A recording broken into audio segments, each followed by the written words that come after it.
Hello, hello. I think we are back, which is good.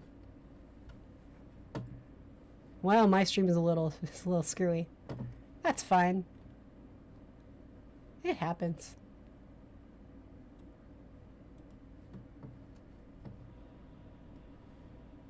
That is okay. Sorry. Yeah, I just restarted the stream because it kept flickering on my end and it just killed it on TikTok and was like, didn't know what to do. Like every second. So sorry if I kept pausing or stuttering. But yeah, Pennsylvania keeps like voting Republican against its own interests because they're like desperate small towns who don't know what to do or how to return to some idea of former glory that maybe at this point their grandparents or their great grandparents got back when coal was big. They've not had any replacement economy.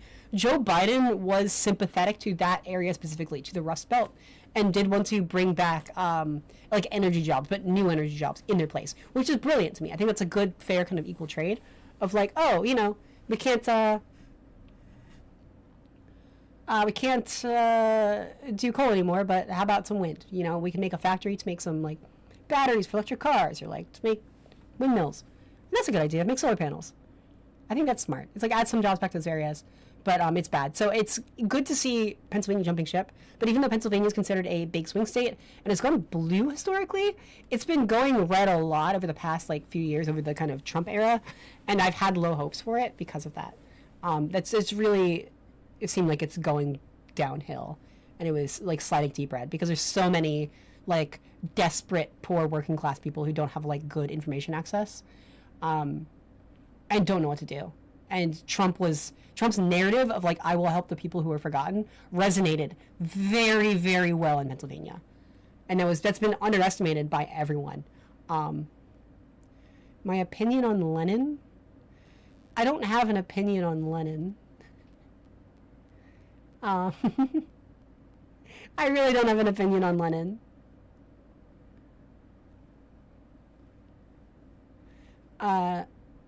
To me, like in general, I like to look at politics more as about like what you do than like what you think or believe, right? If it's like we're talking about like big theory things, like there are frankly other areas of like theoretical academic consideration that to me I'm more practiced in and are more fun to me.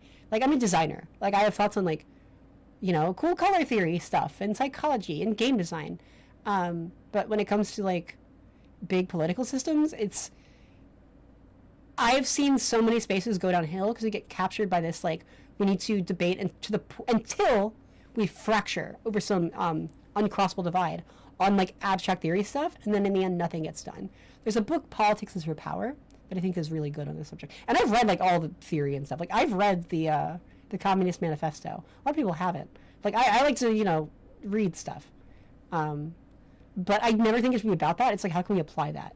What is the good? What is the bad? And especially opinion like, you know, a person like Lenin, like that really gets us nowhere. Were there any good things? We can do the good things. Are there any bad things? We shouldn't do the bad things. There's no reason to like, I don't know. I don't like to center men. I don't like to make it like recreate kind of like Christian upbringings that are common in the U.S. of like, you know, what would the patriarchs do? What would the founding fathers do? What would God do? What would Jesus do? And like trying to make them proud, which is like how a lot of people seem to operate, even when they don't think they do. I've noticed a lot of leftist groups haven't fully deconstructed, and like they swing out of a Christian upbringing with like a strong desire to like be good and do the opposite of that, but they don't have a clear idea of what that looks like. So they end up mirroring the structure they were raised in, which was very much patriarchal and centering, and just the kind of same thing, where there's this similar kind of fixation on this like moral absolutism following a book that they haven't really read. And I've been in several other spaces where I thought like, oh, these are just people who care about like, you know, fairness and healthcare. That's cool. I can get behind that. And then like I read the theory, and then I start to realize I'm the only person in the room who's actually read the theory, and that'll tilt you. That'll really tilt you. The Vanity Fair thing. I want to look at the Vanity Fair pictures. Yes, that's a great idea. Vanity Fair pictures. Carol, love it.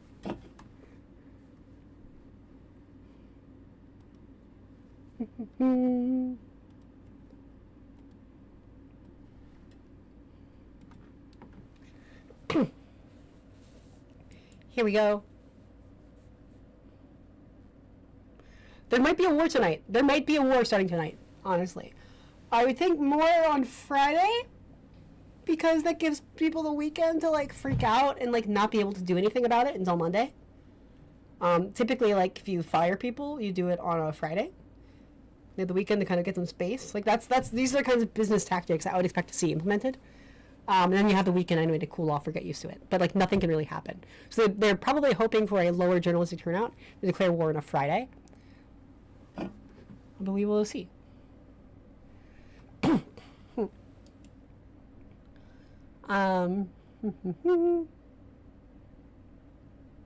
my god. Oh my god. This is the actual picture of Carolyn Levitt from the Vanity Fair article. Something to note here. She's had a lot of work done. I don't know why they have a lot of work done. The Republican Party historically keeps voting against, like, child marriage. Like, sorry, the Republican Party keeps voting to protect child marriage when Democrats keep saying, like, hey, we shouldn't have child marriage, right? There's some deep South states where, like, there are exceptions and ways you can, like, you know, marry a child. And they keep voting to protect that because of, like, Southern tradition and weird stuff like that. And there's all this kind of, like, pedophilia creepiness to it. And they like women young. But also, Donald Trump is an old guy who peaked in the 80s.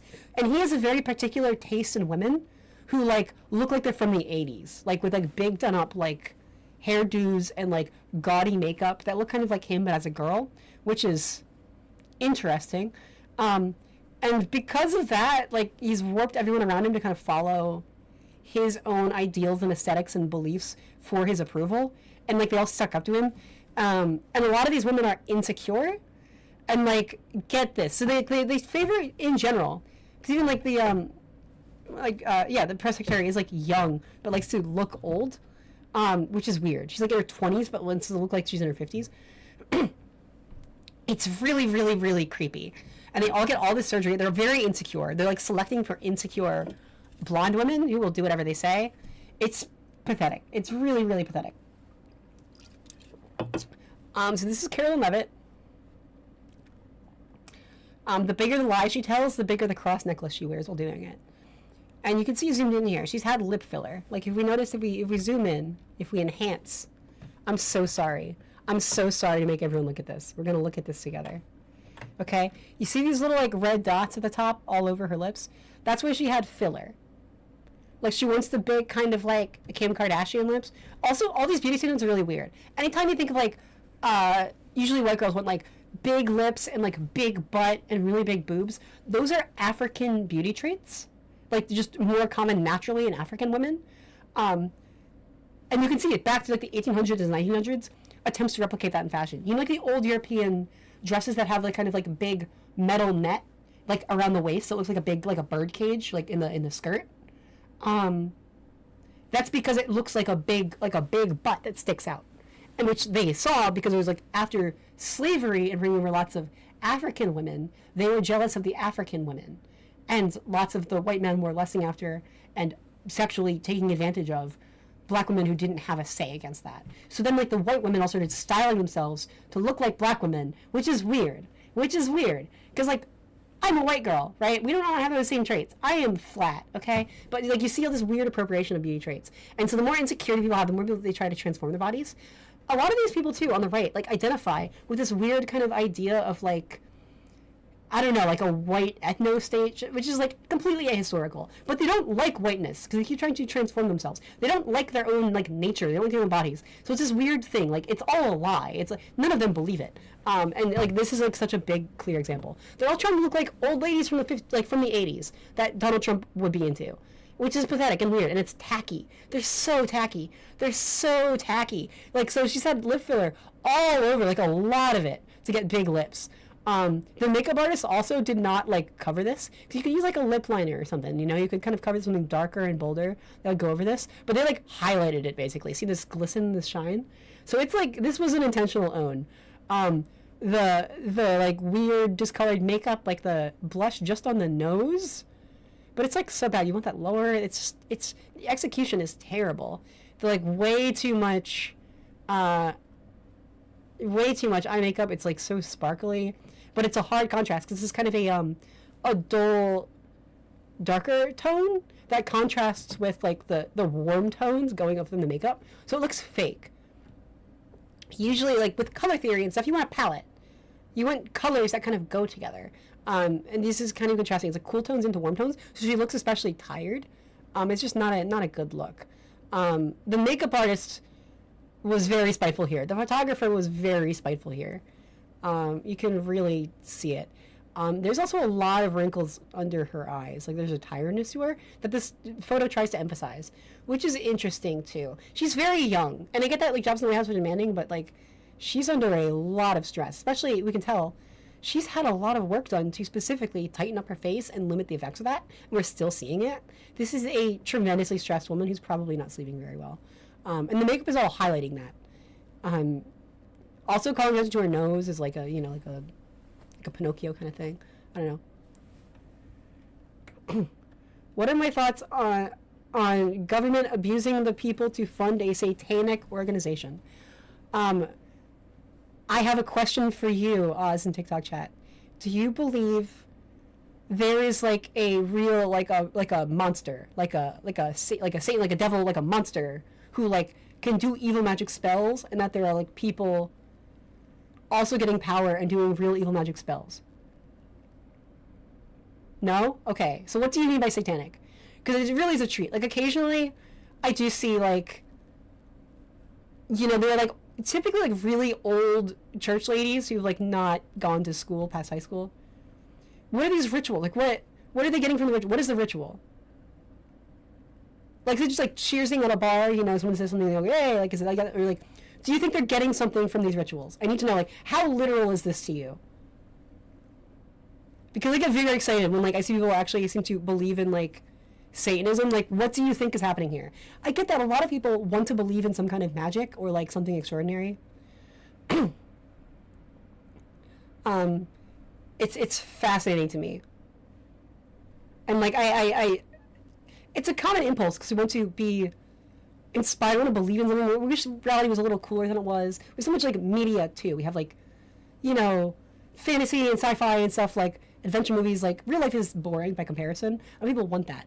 And I like design. I'm a designer in like media. I'm designing games. I worked on like similar kinds of projects. Like I know people want to live in magic, but it's so funny to me. Santas really have trackers. But yeah, like I think it's like people like talk about Santa. I was like, hang on, before we get into like, I just need to know, like, do you like, because these people think there's like actually a Call of Cthulhu game is happening in real life. Oh, you don't know anything about civil rights either.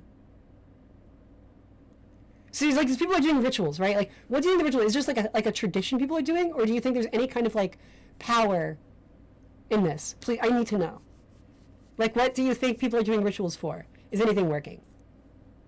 Like, are they getting some returns? Is it like improving the quality of the skin? Like, is there any supernatural effect here?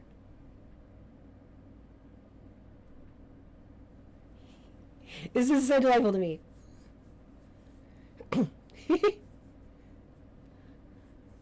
Because, like, I've played Call of Cthulhu before, and I just want to know. They're trying to summon their god Antichrist. Okay. So you believe, like, they can summon some being from, like, another plane of existence? Okay, so there are other, like, dimensions or, like, universes or something. I'm curious about this. Okay, so they're doing a summoning ritual. What are they summoning? Is it a physical being or is it ethereal? I need to know. This is peak. The stream will not get better than this. I'm sorry. I need to know, like, the mechanics, logistically, like, what is actually happening here. Because I'm not endorsing this. I'm not criticizing it. I just want to know, like, what is the thing you're like, this is a thing that's happening and this is a problem.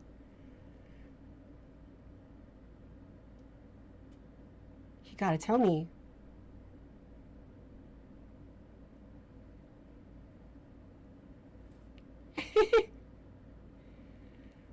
See, it's a problem to me that you're not explaining. You're just trying to, like, market for attention, and then you're not answering any questions. But, like, you brought this up, and I kind of feel like you did believe in this literally, and now that I'm, like, actually asking questions, if you're at work, you can comment more freely than you can join a live and talk about it, okay? So, like, I'm not buying that. You can type in the comments, right, if you want to make less of a fuss at work.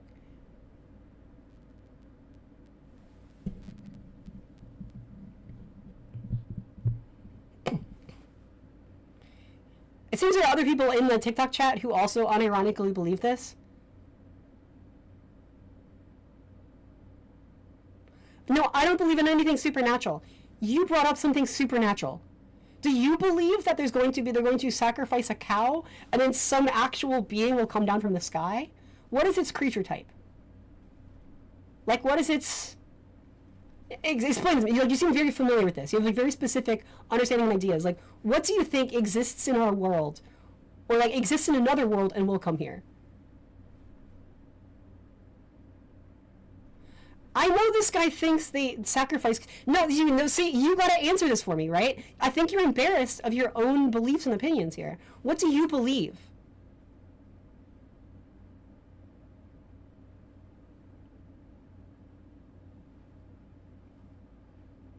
You believe in, like, ghosts? Like, do you think a soul is a real thing inside you? It's like a ball of energy? Like, I am fascinated about the mechanics of this.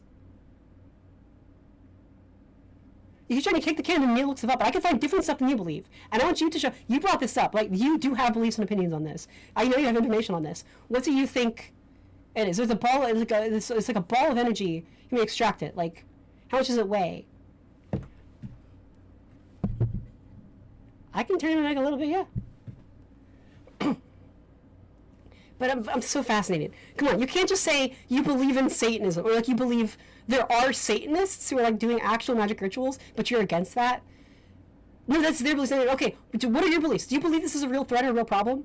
Like, because I personally am not worried about the summoning of ghosts or demons or monsters.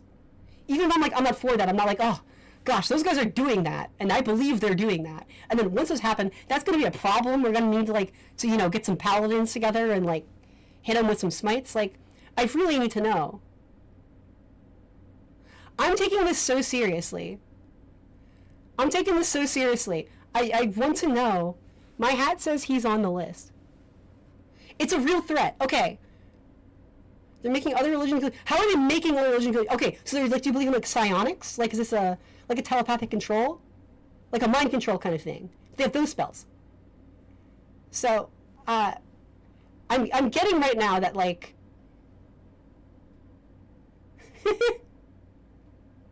I'm guessing, look, someone in TikTok chat, I'm so sorry, no matter what you're watching, someone in TikTok chat came out swinging, saying that, like, there's Satanists who are a problem and need to be stopped. And I'm like, okay, what is the threat here? Because I play Call of Cthulhu. I like Call of Cthulhu. It's fun.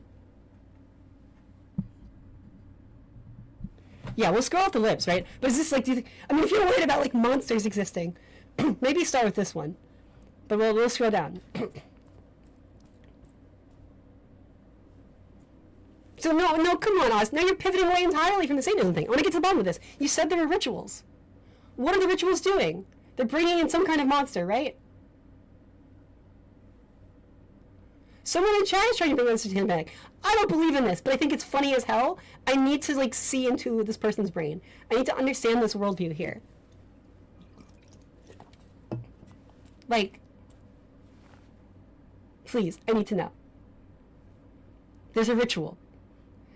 And the ritual is trying to summon a god or an antichrist. And will this being... Is it metaphorical? Is it like ethereal, like some kind of ghost or genie, or is it like a physical form, like a fleshy monster? We'll start there. Like, these are very specific.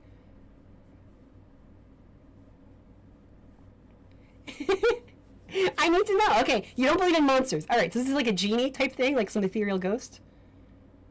It's physical. They believe it's a physical being. Okay, who believes this?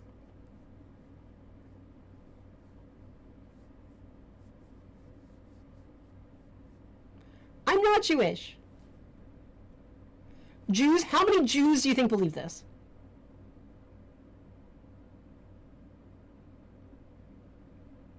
And they believe it's going to be a physical, fleshy monster. Okay, it's a material, so you think that, like, some amount of Jews believe in, like, doing a ritual that will summon... Okay, not every... Okay, which... So there are different types of Jews. How many... No, I need, like, a number. Like, how many real human beings walking the world right now do you think are trying to do some ritual to summon a fleshy demon monster? Like, I'm trying to give you every benefit of the doubt here, and it's not working out. Like, this is extraordinary to me, right? Like, I mean, I throw this in my next, like, D&D session. Like, what? So you think it's physical. I am not funded by Israel. No. And you brought this topic up. Like, I was talking about something completely different here. Yeah, sure, I'll turn my mic on a little bit.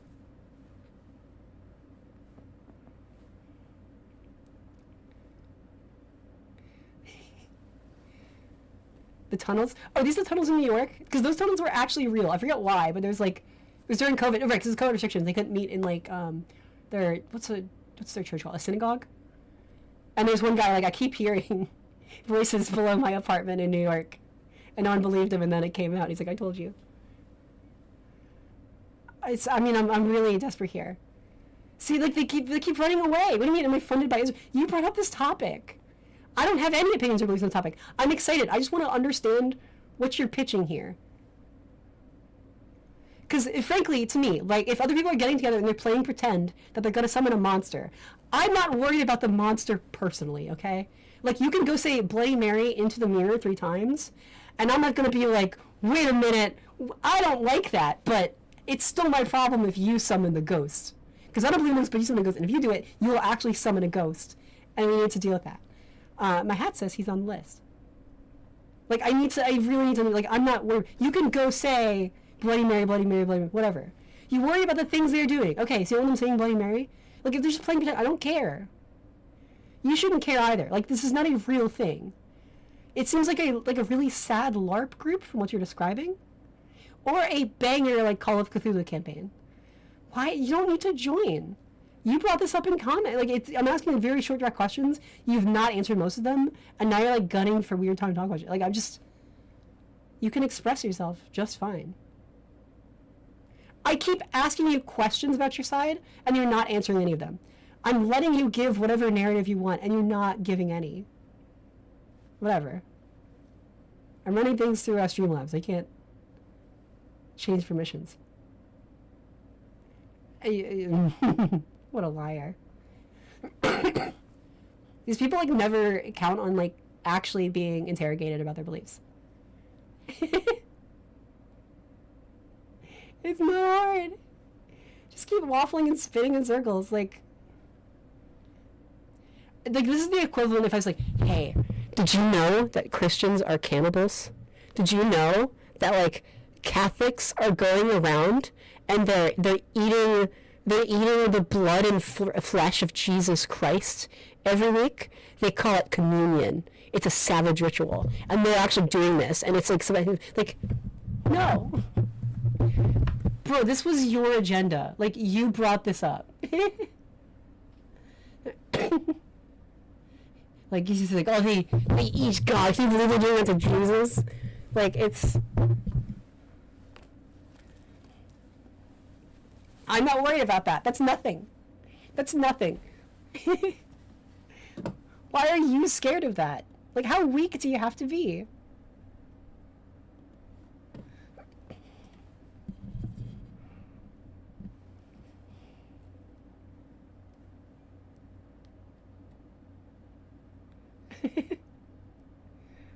I'm seeing, like, crazy conspiracy theorists in my chat. It's fascinating. I always wonder how many of them are, like, bots versus how many are real. Like,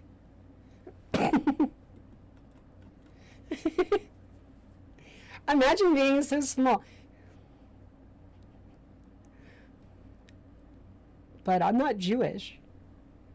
Like, it doesn't matter even who I am. You should be able to still, like, explain yourself and not look like an idiot. If that's happening to you, and I have to guess it's happening to you a lot, the problem is you're an idiot. They can't explain themselves. They're too... Aww. You can't give a whole schizo rant in one TikTok comment? Wow. Maybe, are there solutions for that? Can you maybe... I don't know, like... Maybe you're, like, too hooked on, like, using AI for everything, but communication, right? You can communicate. You could maybe say a little bit in each message, or split across multiple messages, or, like, find a more succinct way to say things, or answer any question. rather than just like making excuses.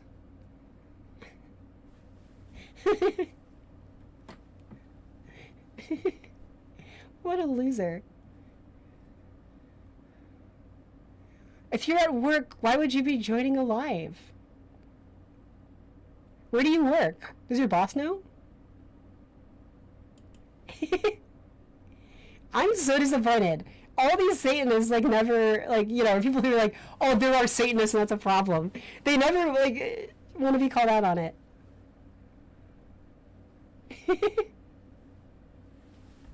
It's so disappointing. But, like, a lot of Americans do unironically believe, like, there's actual magic going on. They believe there's a magic system. I personally vote because, like, I want affordable healthcare prices. And I want, like, safer communities, you know?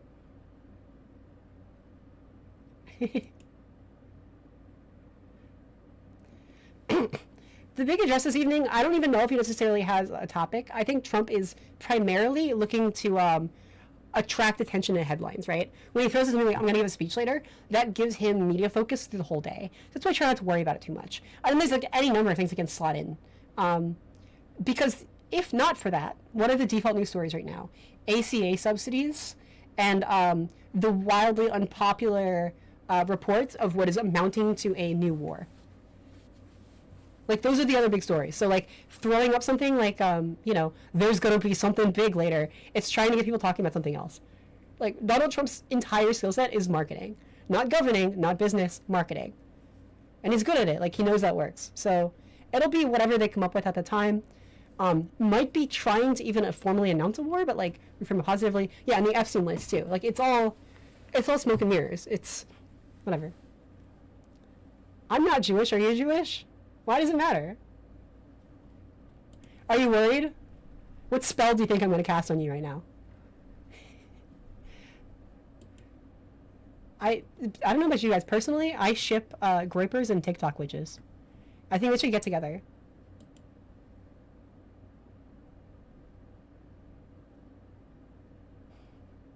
Oh, all the groypers are in here now. They get mad. I think they share stuff so they can, like, get their own little reinforcements. So all the little incel boys who are like, don't realize they're following like a gay Hispanic incel who's a failure and is admitted as such. Like, I don't know. I mean, I want people to succeed in life. And like, it's pathetic that they always follow like just losers. And they think that'll work out for them. And it's all just hypocrisy. Like, it's pathetic. I don't know. Like, imagine thinking like you're into anything and then following someone who's like the worst at it ever. I can't think of anyone less qualified. What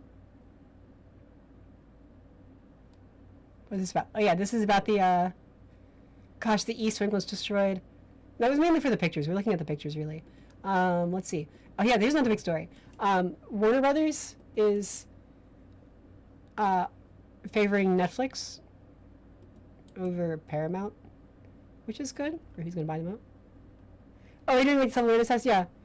I mean, it doesn't really work in this case. I literally did not eat breakfast, but in any case where I wouldn't eat breakfast, I would feel a little hungry, a little irritable, a little tired. And because I haven't eaten breakfast, I can tell you how I would feel if I had eaten breakfast. I'd probably feel a little nauseous early in the day. I don't typically like breakfast, but later in the day, I'd start to even out.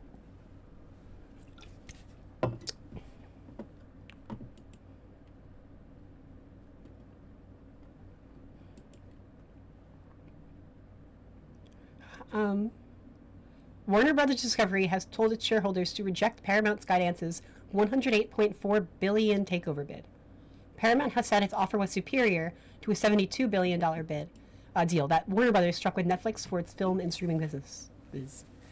But in a dramatic plot twist in the story of who will take control of one of Hollywood's oldest and most famous movie studios, Warner Brothers board unanimously recommended rejecting the offer and agreed with a deal with Netflix was in the firm's best interests.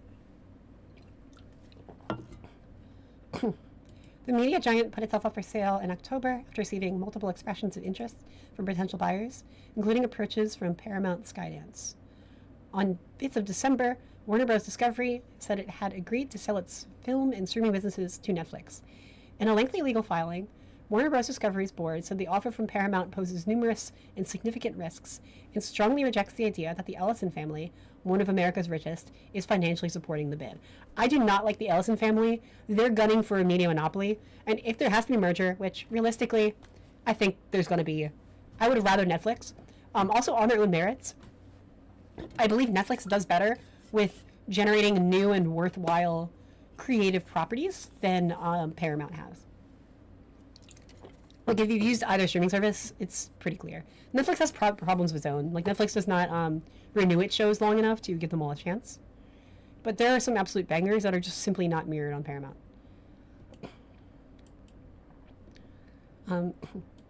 In reflection of where power now lies in the entertainment industry, the Warner Bros. Board says the offer from streaming giant Netflix is well-financed and offers better long-term value to shareholders.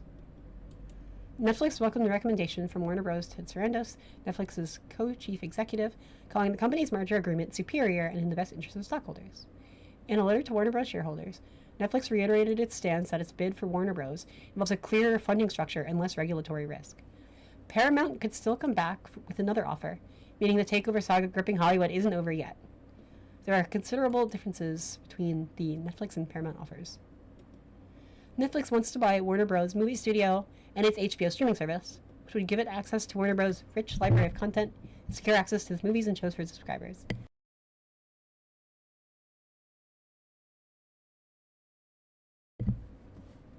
But it doesn't want the media giants' pay TV channels. If Warner Bros. Goes with the Netflix deal, it would leave Warner Bros. To sell off its television networks, such as CNN and TNT, into a separate company before the takeover is completed. Interesting. Paramount, on the other hand, wants to buy Warner Bros. In its entirety, which would mean acquiring competitors to its own TV channels, such as CBS, MTV, and Showtime.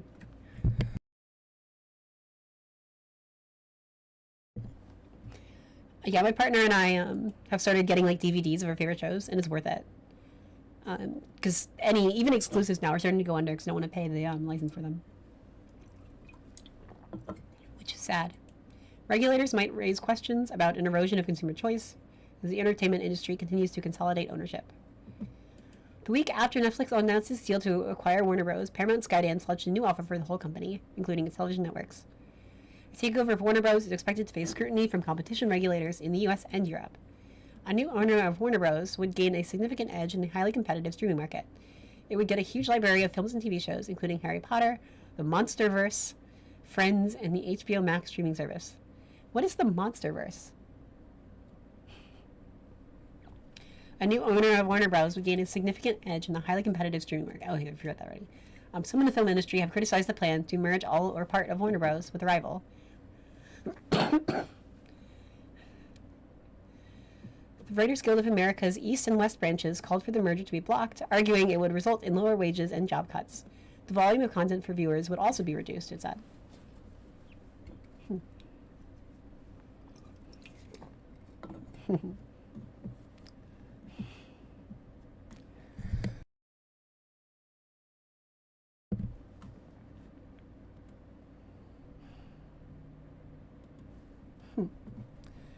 What else is going on?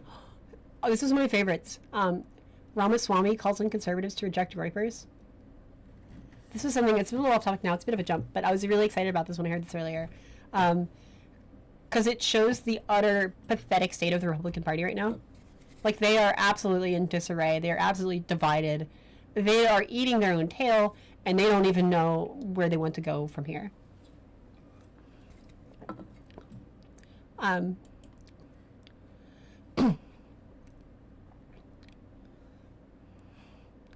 So Ramaswamy is trying to run. Is it for governor of Ohio? What is he running for? I'm going to look that up really quick. Ramaswamy.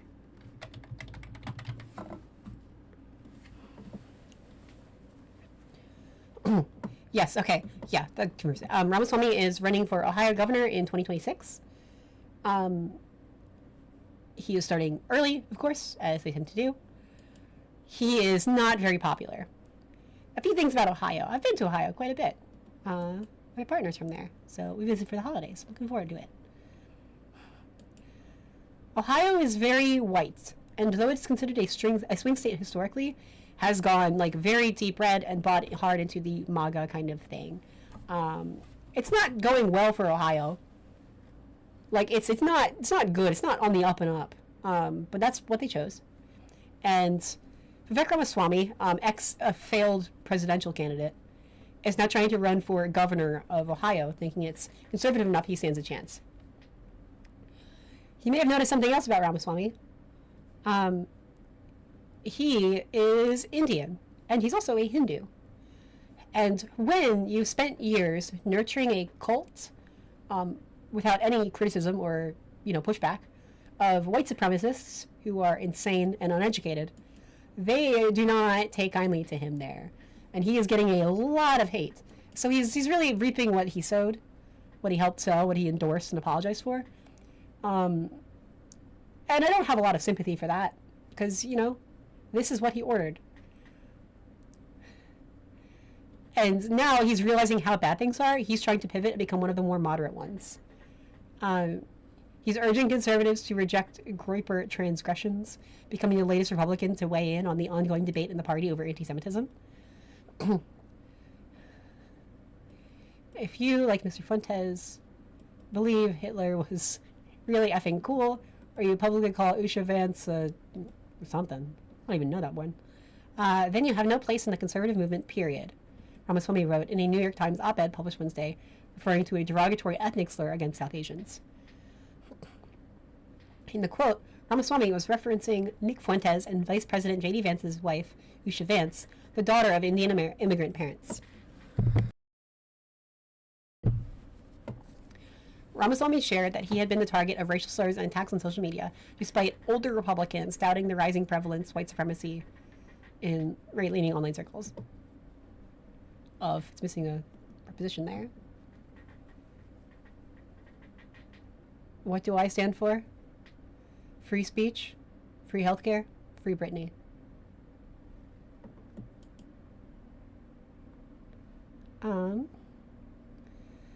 As the number of groypers or followers and fans of Fuentes appears to grow, I'm not sure they're actually growing. There's huge evidence that Nick Fuentes is botting like no tomorrow. If you look at the rates of his posts and how quickly they trend and get likes and reposts, Nick Fuentes is botting a lot. However, even though he's a minority now, the Republican Party is really desperate and needs answers, and they've cultivated, starting really with Sarah Palin, this movement of populist anger with nowhere to go, and now its leadership is retreating to weird neocon nonsense. This is kind of the only outlet for that. Full tilt, right? If people got in the game for the bigotry, the inevitability is min-maxed bigotry. This is the singularity of the MAGA movement.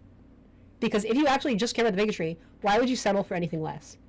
Wouldn't the most appealing option to you be the most full hatred, I don't care about anything else, burn down every other system?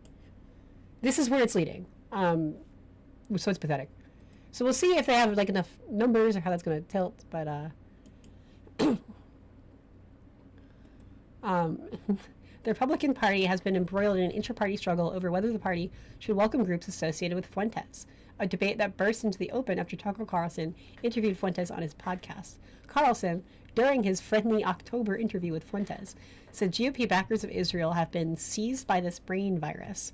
Fuentes said that organized Jewry is a major barrier to unifying America. Fuentes isn't unifying anything, okay? Fuentes is an incel loser who I believe lives in his mom's basement. He doesn't have any relationship. He talks about it constantly. He's in that kind of white supremacy tradition, the kind of excuses thing, where I don't have a relationship. It's blaming every minority group under the sun, rather than just having any basic charisma. It's not hard, especially if you're in some loser small town. You can get a date. The standards are low as hell. Everything he's done is a choice onto himself, and it's very clear to me that he realized he's overshot and he can't really turn back now, and has made too much of a negative reputation for himself. He's been pepper sprayed. He's a loser. You can talk about kind of salty about it, but part of it also, he might be self-sabotaging on purpose, because it's pretty common knowledge that he's gay. Like, he just hates women. He hates women. He doesn't want to be with women. He's a motivation in that. And I think a lot of misogynists need to reflect, like, do you actually hate women, or, like, are you just not attracted to women? Like, if it's a disgust reaction, like, I don't know, do you feel that same reaction around men? And if not, maybe it's time to learn something about yourself. I'm not Jewish, and it's wild that these people keep bringing that up.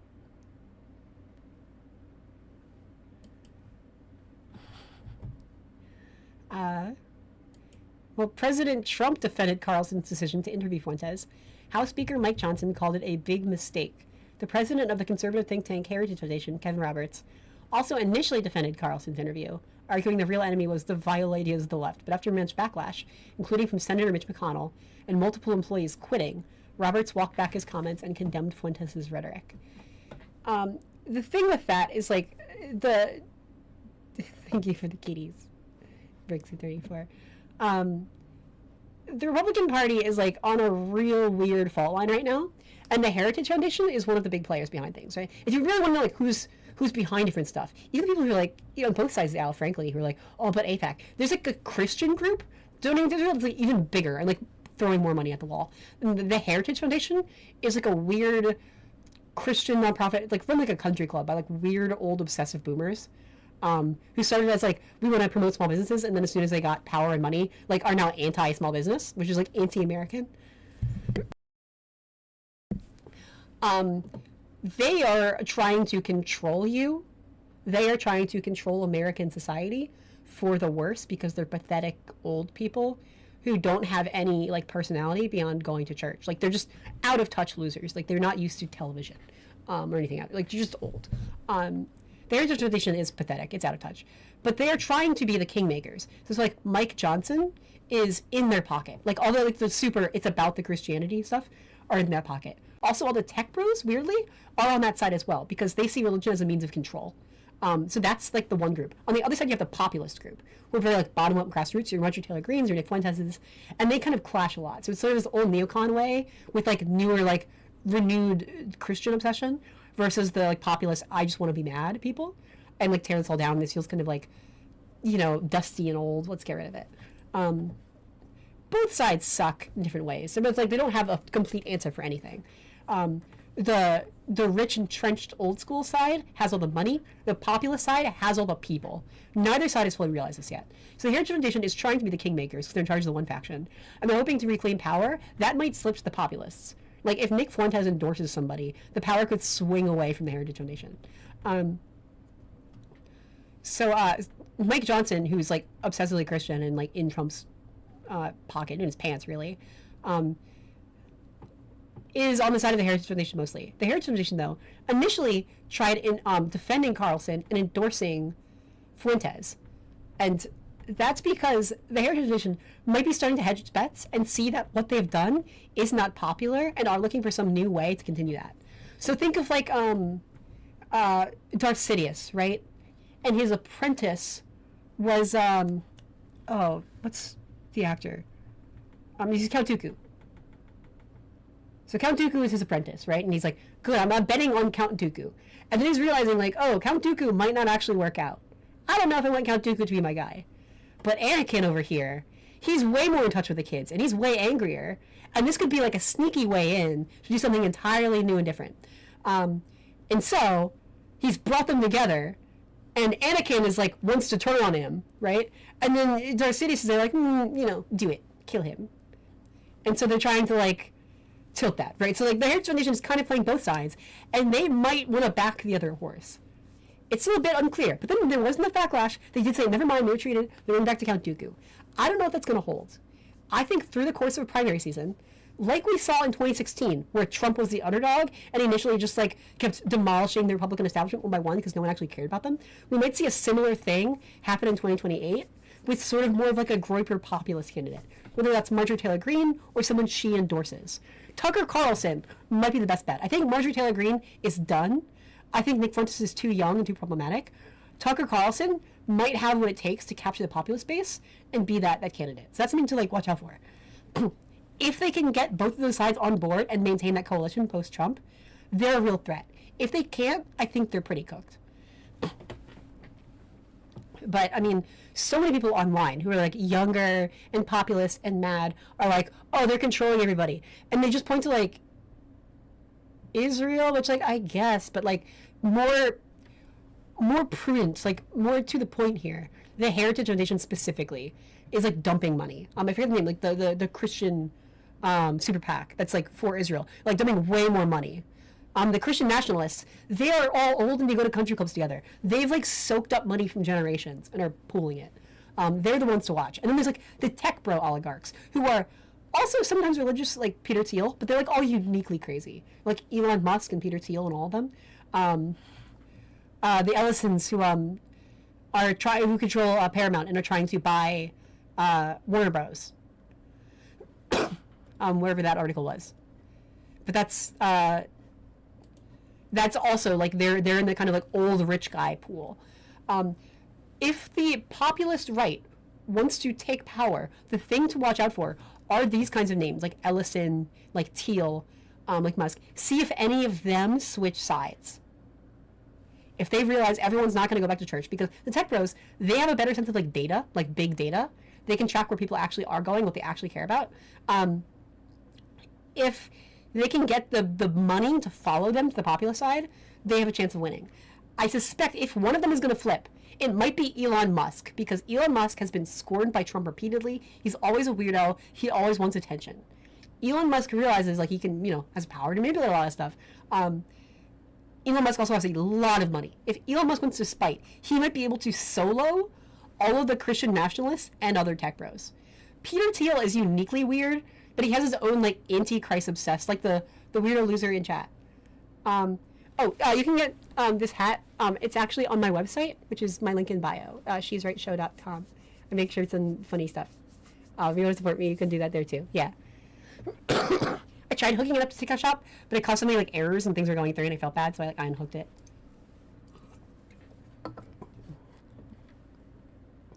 So I don't think conservatives are going to really disavow Groypers. I think they want them to, but I think Elon Musk is already kind of there, and we're starting to see that divide.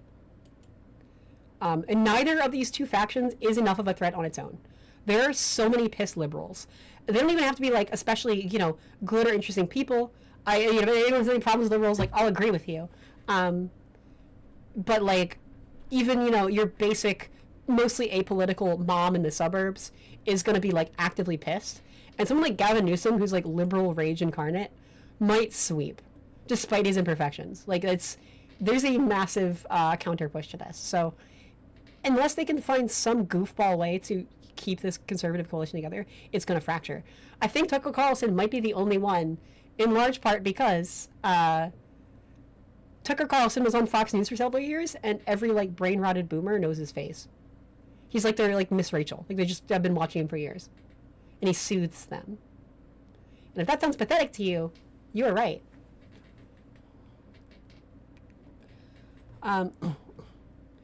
Here's the last thing I have for today, which is interesting. Maybe I'll find something else.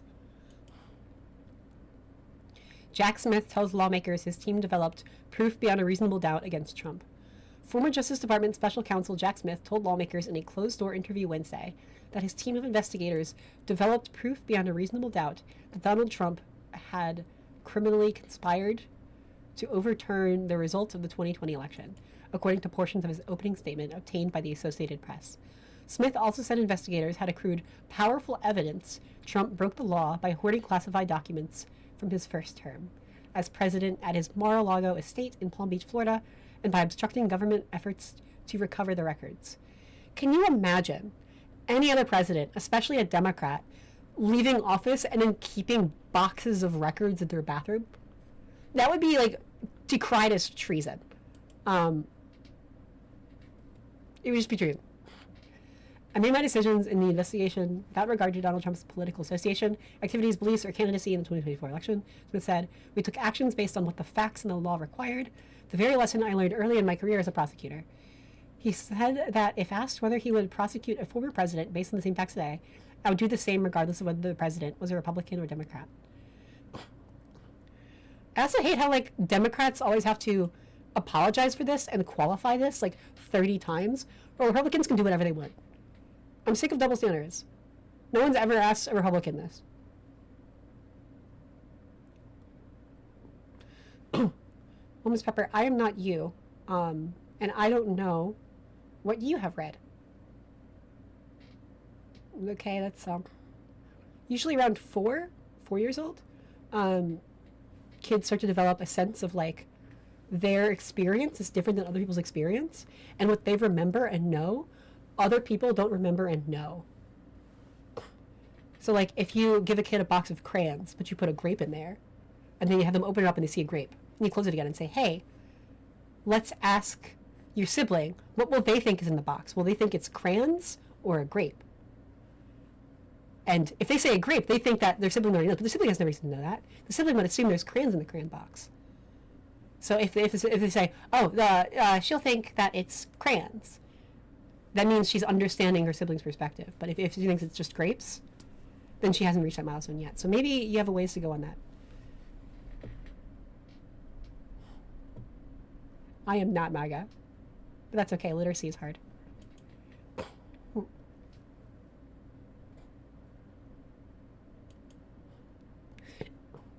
That is not my cat. I appreciate you being here. I assume you're trolling,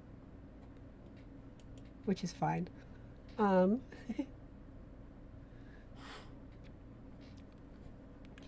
Deposition before the House Judiciary Committee gave lawmakers of both parties their first chance in private to question Smith about a pair of investigations into Trump that resulted in since-abandoned criminal charges between the Republican president's first and second terms in office. Smith was subpoenaed by the Republican-led committee this month to provide testimony and documents as part of a GOP investigation into Trump inquiries during the administration of Democratic President Joe Biden.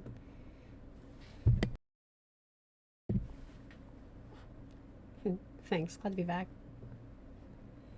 The former special counsel cooperated with the congressional demand, though his lawyers noted that he had been volunteered more than a month before the subpoena was issued to answer questions publicly before the committee, an overture they said was rebuffed by Republicans. Trump had told reporters that he supported the idea of an open hearing. Testifying before this committee, Jack is showing tremendous courage in light of the remarkable and unprecedented retribution campaign against him by this administration and this White House, Smith lawyer Lonnie Brewer told reporters. Let's be clear. Jack Smith, a career prosecutor, conducted this investigation based on the facts and based on the law and nothing more. Here's something interesting.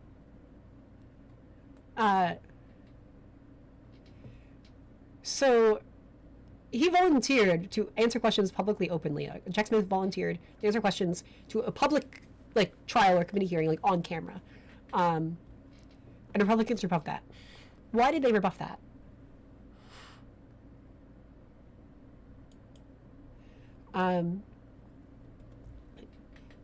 There used to be the Red Scare, and they're trying to start a third one. In the second Red Scare, in McCarthyism, they started having trials of anyone suspected to be a communist or whatever. They did similar stuff with like gay people, which is unfortunate. It's terrible. And it reached a point where they were, trying to make such a show of this to scare their political opposition of accusing everyone of being a communist and trying to make like a public execution basically of this. But these trials started to look embarrassing and ridiculous and like politically motivated. To the point that there was eventually a like a liberal who's like, was like making fun of it, like in the trial, like, am I, like, I forget the exact quote. Doesn't mean if I, like, are you going to execute me now? Like stuff like that. I'm poking fun of it because everyone became self-aware of like, this is a show trial that they're doing for points and is like just out of spite. It's like when someone's really litigious and suing over everything, and it's not actually like a real meaningful, worthwhile investigation. And it looked really pathetic.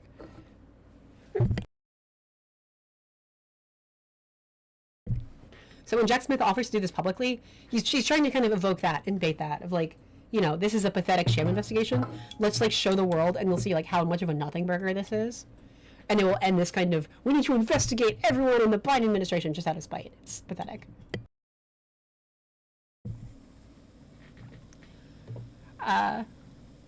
Smith was appointed in 2022 to oversee the Justice Department's investigations into Trump's efforts to overturn his 2020 loss to Biden and Trump's hoarding of classified documents at Mar-a-Lago. Smith's team filed charges in both investigations, but abandoned the cases after Trump was elected to the White House last year, citing Justice Department legal opinions that say a sitting president cannot be indicted, which is laughable. Multiple prior Justice Department special counsels, including Robert Mueller, have testified publicly, but Smith was summoned for just a private interview. Several Democrats who emerged from Smith's interview said they could understand why Republicans did not want an open hearing based on the damaging testimony about Trump they said Smith offered.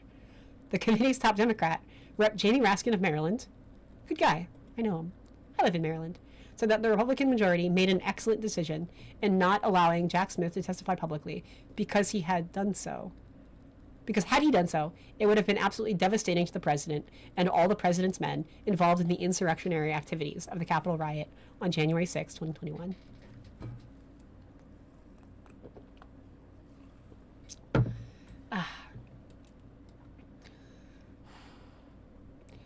Jack Smith had just spent several hours schooling the Judiciary Committee on the professional responsibilities of a prosecutor and the ethical duties of a prosecutor, Raskin said. Democrats are demanding that Smith's testimony be made public, along with his full report on the investigation. The American people should hear for themselves, said Rep. Dan Goldman, Democrat from New York. The committee chairman, Republican Rep. Jim Jordan of Ohio, told reporters, "I think we've learned some interesting things." He declined to discuss what was being said in the room, but reiterated his position about the investigations. "It's political," he said. Right. If it was just political, they would have had it public. Because Smith's motives would be obvious and it would look bad for Smith. They wanted it private because what Smith reported on, what Smith would say, would look bad for Republicans. They need to keep up this lie. So investigating in a closed box and then lying about it outside the box. Smith's interview is unfolding against the backdrop of a broader retribution campaign by the Trump administration against former officials involved in investigating Trump and his allies. The Office of Special Counsel, an independent political watchdog, said in August that it was investigating Smith, and the White House issued a presidential memorandum this year aimed at suspending security clearances of lawyers at the law firm that provided legal services to Smith. This is bad. This is really bad, actually. Like, this is cutting into free speech. When they're getting rid of the press, when they're getting rid of, like, this guy's lawyers so they can't, like, see or engage with evidence, that's bad. That's suppression of information, by the way. If you actually care about free speech, you should care about this. You know, you can lock them out of the room and then burn the records inside.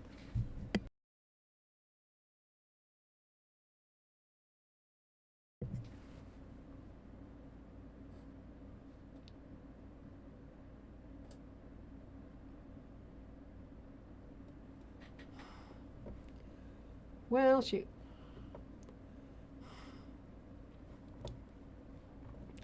My stream is going down again.